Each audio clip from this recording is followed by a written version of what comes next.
હર મહાદેવ મારા મોજીલા મિત્રો. તો સાંજના 4 વાગી ગયા છે. આજે કોઈ વિડીયો બનાવ્યો નહીં, શરદી થઈ ગઈ હતી એના લીધે. મને આમ પણ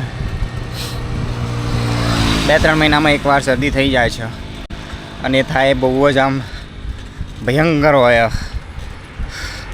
મમ્મીને ખબર છે તો કેવી થાય. પહેલો દિવસ તો આમ કાઢવો જ કાઢવો પડી જાય છે એવો હોય છે. વીકનેસ પણ આવી જાય છે. અત્યારે હાલ આપણે પશ્ચિમ બંગાળમાં છીએ. તો એક રિક્ષાવાળા ભાઈ મળ્યા હતા એના તો પૈસા આપતા હતા. તો મેં ના પાડી કાલ મારી જોડે છે. તો ભાઈ રહે જતા રહ્યા. ભાઈ થોડા આગળ જો એટલા બ્રેડનું પેકેટ લઈને આવી રહ્યા.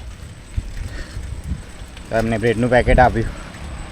રસ્તો આવો છે જો, બધો જંગલ એરિયા જેવું જ છે. તો આજે તો વહેલા રોકાઈ જઈશું ગમે ત્યાં અને આરામ જ કરીશું રાત્રે. તો મળીએ નેક્સ્ટ વિડીયોમાં. હર હર મહાદેવ. જય શ્રી કૃષ્ણ. આવજો.